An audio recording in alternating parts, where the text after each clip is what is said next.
What do bone-dry farms in East Africa have to do with floods swallowing streets in North America and the Caribbean? They're all symptoms of the same broken climate system, one that's spinning out of control. So what used to be a very rare event has become much more frequent. New research says drought doesn't just happen, but spreads. And as soils crack and rivers shrink, disasters becoming big business. We expose the industries turning climate collapse into cold, hard cash. That's actually something that have to alert public decision makers. Plus, climate campaigners are calling out trophy hunting. This destructive trend is under fire. Some say it's time to pull the plug. Please, please get it banned now. This is Just 2 Degrees, where we follow the money and call out the mess it leaves behind.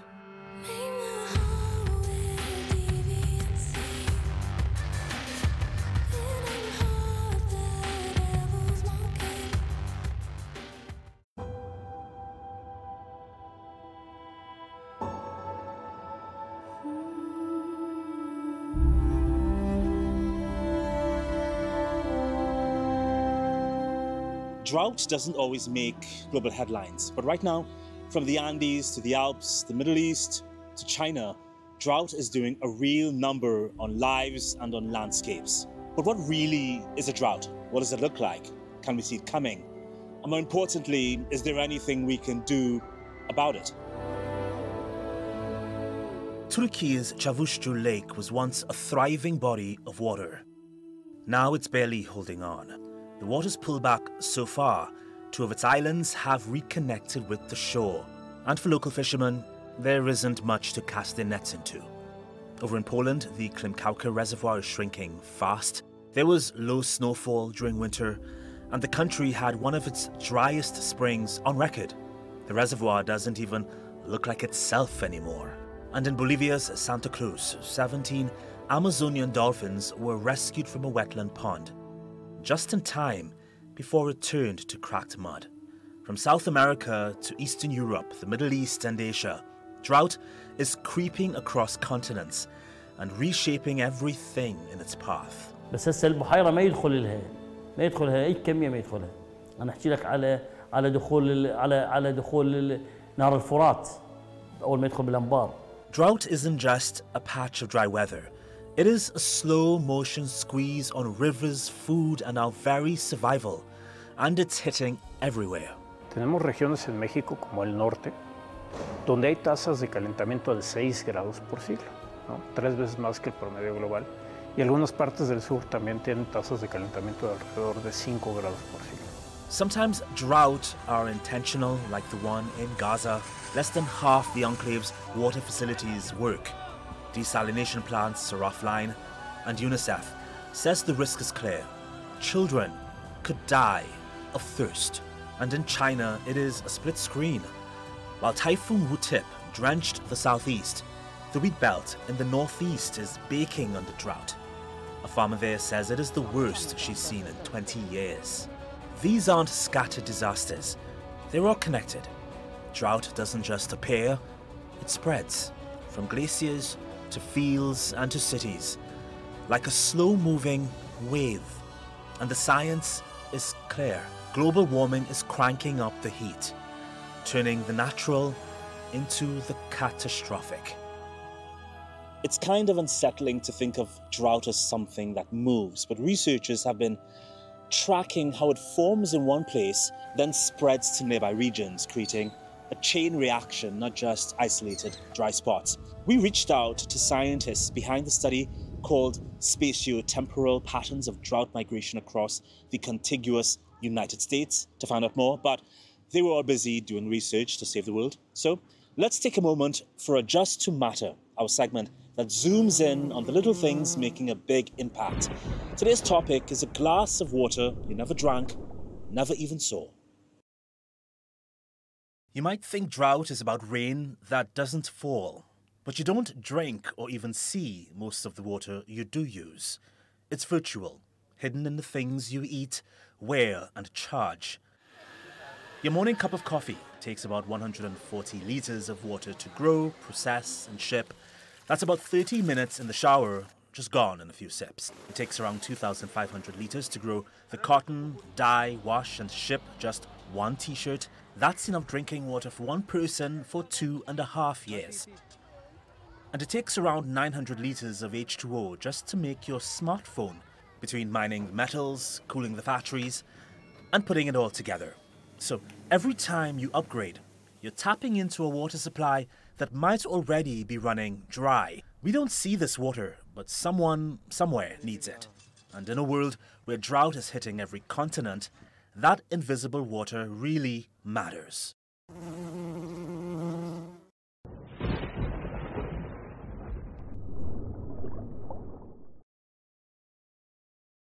When you think about drought, what goes through your mind? Cracked soil, dry rivers, crops turning to dust. But what if I told you that drought isn't just an environmental crisis? It's becoming a business.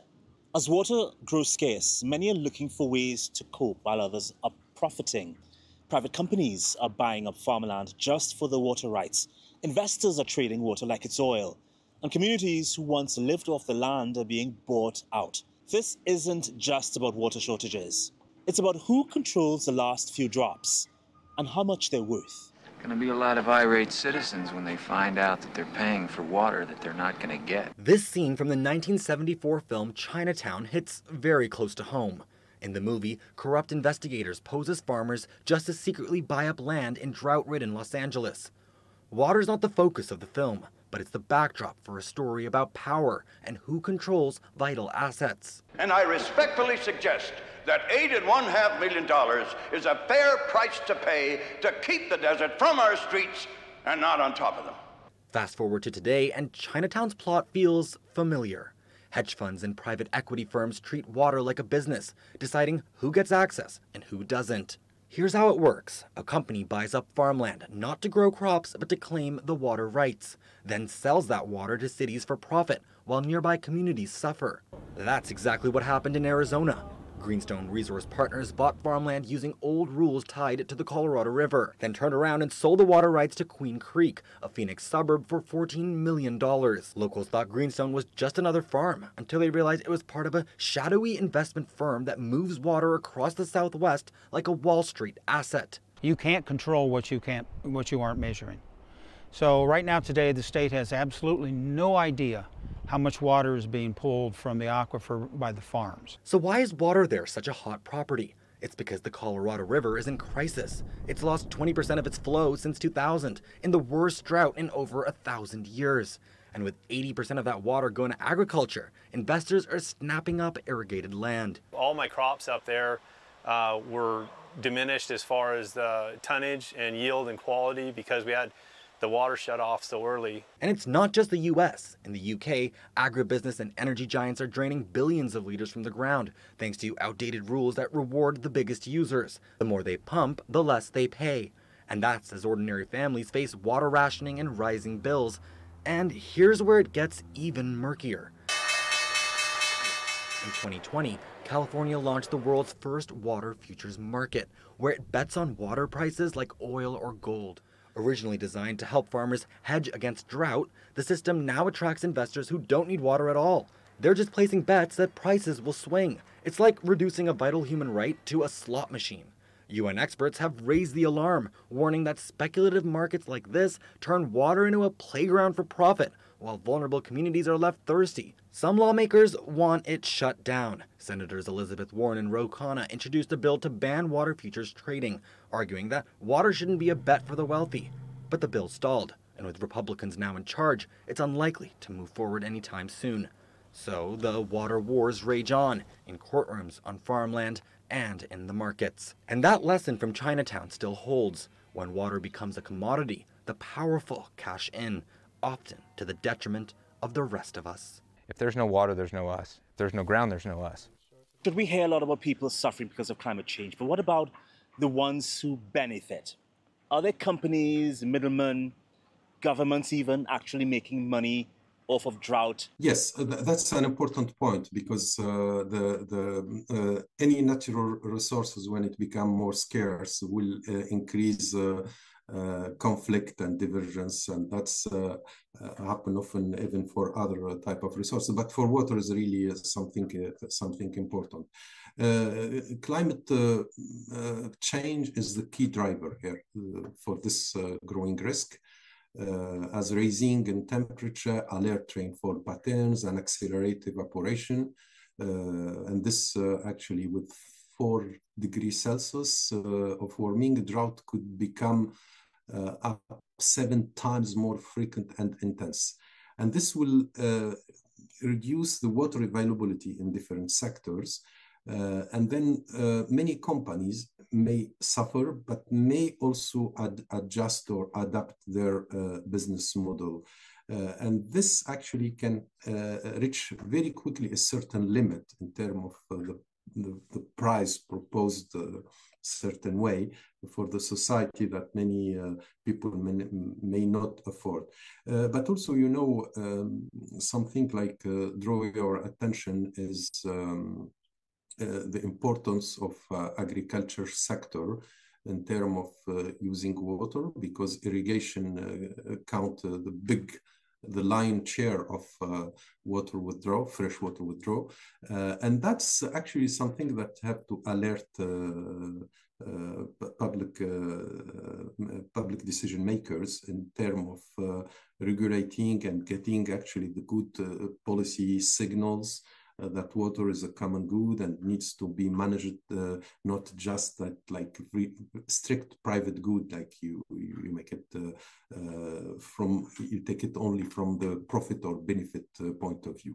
You know, most people think drought is something that we have to suffer through, but scientists, farmers, and entire communities are finding ways to fight back, and sometimes even reverse the damage.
While drought grips parts of the world, it doesn't appear in a vacuum.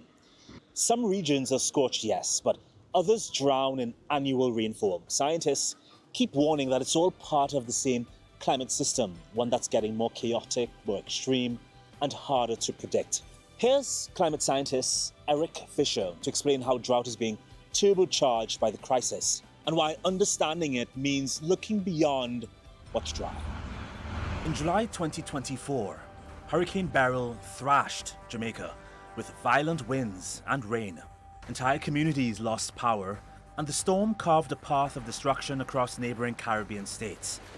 2 months later, Typhoon Yaji unleashed landslides and floods across northern Vietnam, killing more than 290 people. Then in October, Europe was hit hard. More than 220 died when record rainfall triggered catastrophic flooding near Valencia, Spain. It was described as Europe's worst weather disaster in 50 years. So all the weather extremes that we are seeing are currently occurring in a warmer atmosphere and also with warmer oceans and in an atmosphere that can actually carry more moisture. That extra moisture in the air also means more fuel for extremes of all kinds. So all these actually contribute to the fact that heat waves, as we've experienced them in the past, become more intense and obviously also more frequent. Heavy rainfall events can also be more intense because the atmosphere can carry more moisture. And interestingly, the same effect, the fact that the atmosphere can carry more moisture also implies that it can actually extract more moisture from the vegetation and from the surface, and therefore also may make droughts more intense. That's the paradox. A wetter atmosphere is making dry places even drier.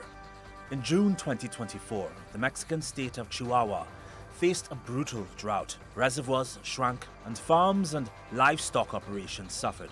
That same month, in China's Shandong province, weeks of near zero rainfall and scorching heat damaged millions of hectares of corn plantations. And in January this year, deadly wildfires swept across Los Angeles, killing dozens of people, transforming entire hillsides to ash, and destroying over 12,000 structures. So wildfire are a complex type of event. So there are many factors playing in. That's the management of the forest, that's where we build our homes, how much they are affected. But climate change can also play in a role into all of this. And that's particularly that wildfire, that means very warm temperatures and very dry atmosphere, becomes more frequent. A warmer atmosphere, as one scientist put it, thirstier. It sucks the moisture out of plants and soils, leaving landscapes primed to burn. It can actually extract more moisture from the vegetation, from the surface, and that just means that this vegetation becomes easier to ignite, easier to burn, and that basically makes it easier for wildfires to spread. And the chaos isn't confined to tropical storms or fire-prone coasts. In September 2024, Hurricane Helen ripped across 6 US states, killing more than 200 people. Satellite images captured the storm barreling toward Florida. And the cone is the wind, but the water is what kills people. Climate change really changes the odds, the probability of these events to occur. So while we know that heat waves and droughts and heavy rainfall have happened in the past for hundreds of years, today they come more frequent. This can't be described as a bout of bad weather. It is a new climate. We've been observing a clear intensification or a clear increase in the number of heat waves over Europe. We've seen more frequent heavy precipitation events, and in some regions we've already witnessed more dry occasions of the land surfaces. So what used to be a very rare event has become much more frequent. And heat waves we used to see once every half a century are now happening as often as every 5 years. And the warming hasn't stopped. This trend will continue as the climate continues to warm. Okay, leaving drought aside for a second, I want to talk about something that is not often talked about as having an impact on the environment. Trophy hunting appears to be making a comeback. In the past year alone, British hunters have brought home the bodies of at least 3 African elephants, body parts from crocodiles, bears, lions, baboons, cheetahs and zebras. That's according to the Convention on International Trade in Endangered Species. But it's not just the Brits. It's Americans, Canadians and other European trophy hunters all slaughtering wildlife. You see something and you get it. You get all adrenaline over it and you pay anything for it. One of my friends got an elephant permit, so he asked me along, and I went down there with him, and he shot it, and we skinned it. He's got the head hanging on his wall. That was a good laugh. The zebra walked in a semicircle and dropped to the floor. Mission accomplished. I think we made quite a dent in the alcohol supplies that evening. Paul Roberts is British and is one of the world's top trophy hunters. He's shot lions, elephants, and leopards. And he's killed a critically endangered black rhino. Roberts, who runs a gun-making company, says he is addicted to trophy hunting. I hunted in Africa for 50 years. In 71, I went out on my first safari. I got hooked. It was like mainlining on heroin. I shot my first elephant there. I shot my first buffalo. He described how he killed a leopard with multiple gunshots. 2 lots of buckshot, 3-inch Magnum buckshot, a slug from a 12-bore, and 2 4.70s to stop it. It's amazing, those cats, they just keep coming. Fellow gunmaker and British trophy hunter Diggory Hadoke says that trophy hunting is a thrill. Various animals and various hunts certainly create a bit of adrenaline. He's spoken of what happened when he shot one of the African Big Five, a buffalo. I enjoyed the 5.77 when we were in Tanzania. I shot a buffalo with it, and it basically didn't move off the spot. It went down like a ton of bricks. It's time to ban trophies. I'm Ozzy Osbourne. Let's get trophy hunting banned. Come on, you guys. All we do is talk about it. Let's get it done. Let's get the ban done now. Not next year. Let's get trophy hunting banned. Come on, guys. We can do it. See this shirt? My husband designed this. You can buy it online. The money goes to the cause. Please, please get it banned now. Yes. Yeah. So we called up our friends in the indigenous Maasai tribe to get a better sense of what's at stake and who the players are. So we're talking thousands of trophies taken from threatened or endangered animals, right? So most of them going to hunters from wealthy countries like the US, Germany, and Spain.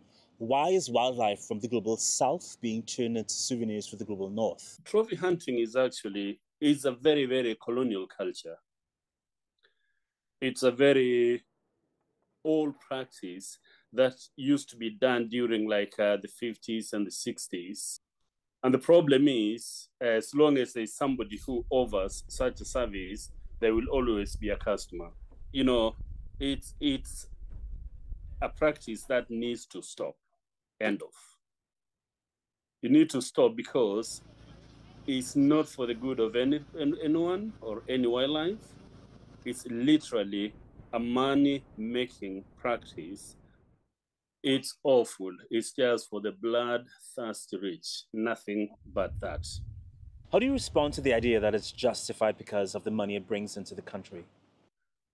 It's not sustainable practice that bring in revenue year on, because you go in, you shoot, that is the end. It's a big joke. It brings money to the tour operator. Because I come from Kenya, where trophy hunting was banned in 1977. And we went into photographic tourism. And photographic tourism in a year-round thing, so the whole 12 months of the year, give people permanent employment and also helps in conservation. But trophy hunting, the money actually that get generated from trophy hunting does not go to the community, to the country. It's just for individuals. Okay, but big hunting groups have deep pockets and a lot of political clout. How do you push back against that kind of power? Yes, they have deep pockets, but we can't just roll back and let them decimate the populations and clear out the best gene pools, because this is what they do. For example, an elephant, they wouldn't go and shoot, a tuskless elephant, which we're seeing them now because they've taken off the gene pool, the best. They go for the best. So they do that, and that actually weakens the gene pool. And by them going and hunting the best animals, the biggest tusks, the males, the lions with the big manes, it's literally doing the opposite of what they claim to be doing. Boniface, if someone watching this wants to help, whether they're a tourist, a donor, or just someone who cares, What's the one thing you tell them to do? One thing is, can join our campaign, ban trophy hunting. And also, don't, even if you can afford, don't buy any of these hunting safaris. Even if you are, a lord or lady, a millionaire, billionaire, don't do it. Support community conservation projects. Support photographic tourism. Go on safari and see what the photographic tourism industry is doing to help in conservation without killing them. And that's our show. I think we've had enough drought images on one episode. I'll leave you with pictures of green, lush areas that have been able to withstand drought conditions so far.